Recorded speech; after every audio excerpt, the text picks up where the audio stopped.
seen. We want to be famous. We want to. See, the thing is, the moment we start raising the dead, the moment we start doing things, the moment we start walking on water, we want to go ahead and contact CNN. We want to contact our local news stations. We want to sit here and get everybody involved, call everybody and say, look at here. You're sitting here, YouTube and everything. You're sitting here, Instagram and everything. You're sitting here saying all this stuff. And you and your, showing off self. And so, yes, you will be on the cover of Time magazine. You'll be the next TD Jakes. You look so good at what you do. Come on now. And so what happens right here? We were saying, and this is the mentality. Let me show you how powerful I am. And so right here, we need to get caught up with the concept because they only asked Jesus, teach me how to pray. And so that was their only request. Over in Luke 11th chapter, the Bible declares, is that after Jesus stopped praying, his followers, and they asked him how to pray. And then what happens is when he was ceased, his disciples was monitoring Jesus from afar. You notice they was monitoring him every time he would go into prayer. They would monitor him. And it was actually almost behind a bush, I would say. Just looking and saying, why is this guy sitting here praying for hours? Just praying for. Why is he praying like that? For hours. And so Jesus never prayed with his disciples. Notice, Jesus never prayed with his disciples. He will always say, wait here. I'm going to the mountain to pray to my Father. Show me in scripture. Jesus never took the opportunity to pray with them. He would go to his Father. And so right here, he always prayed alone. Whenever you talk to him, he would say, stay right here. And so prayer is a personal, the name said prayer is a personal thing. Prayer is a personal thing. Prayer is a private discipline. It is a private discipline. You literally in private, God will teach you how to be disciplined in the areas in which you are weak. If you lack patience, go in prayer. He'll sharpen that up. If you lack, all types of areas where you are worrying, stressed, you go in prayer. God will begin to mend those particular areas in your life. The reason that we lack and we live a lifestyle of worry and a lifestyle of sitting there of impatience is because of the fact that we don't pray like that. All right. Okay.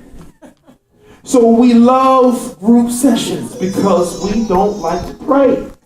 Because we can, prayer is a personal relationship first. Prayer. And so corporate prayer should not be our passion. I know that's messing up a lot of people's philosophy. That's the truth. Corporate prayer should not be our first intent or philosophy. It should be private prayer. Private prayer is the best method and the best solution when it comes down to the heartbeat of God. And so people love group sessions because they can get lost in it. They can get lost in the crowd, they can blend in, they can be all weak, and they can just let somebody else to just take the wheel for a second.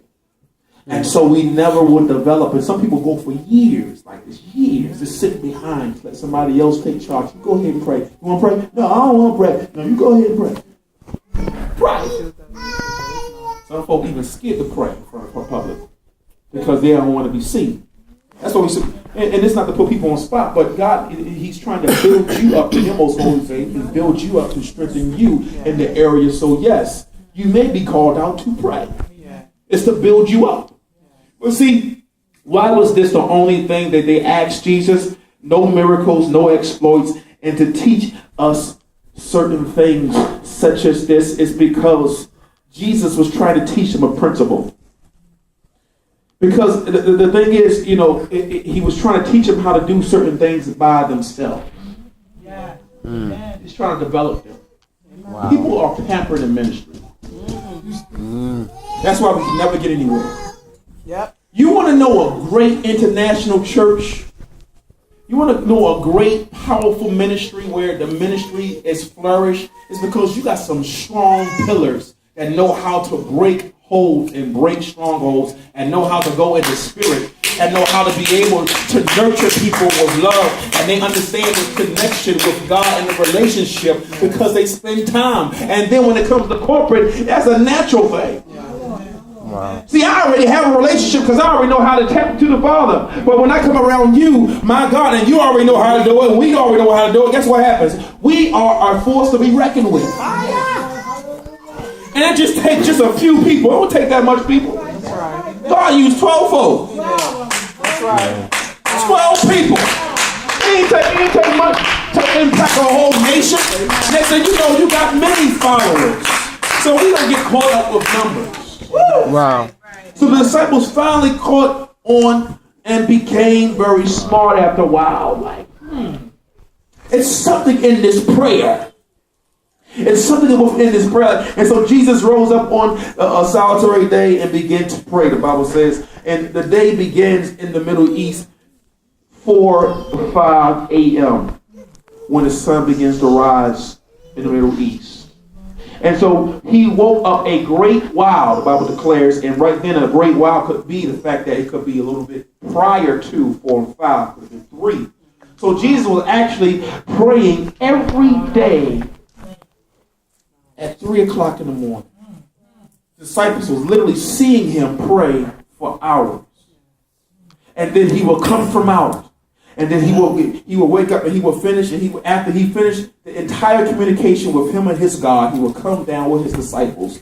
And after those 3, and this is average, this is something that he done every day. He will go into prayer and he will pray. And he would literally lay before the Father. And after that, after he prayed, he will go on down and he will go into town.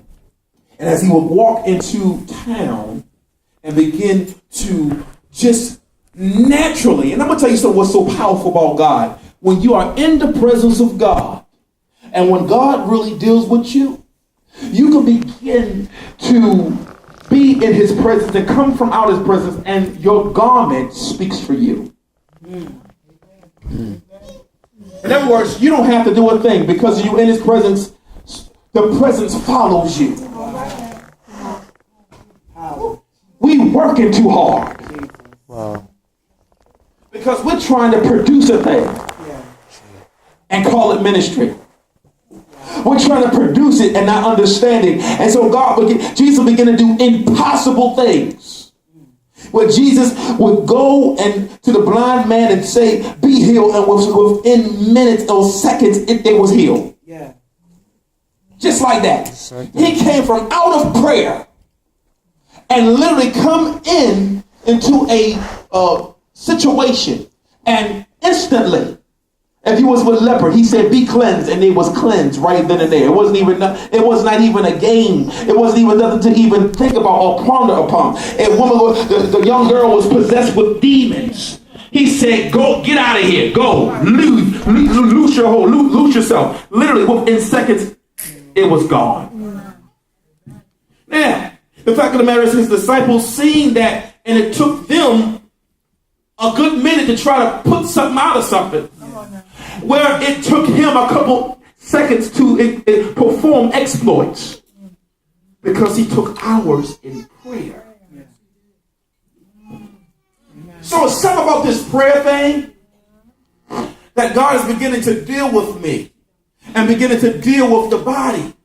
Because the reason that greater is not happening to the body, and when God is taking out, he is taking out great leaders. Wow. Watch. I know this sounds like a depressed statement, but God is going to take out some great leaders. And he's raising up leaders that is going to seek his face. Okay. He's literally raising up leaders. But God is snatching the ones that people have been looking up to for years. Wow.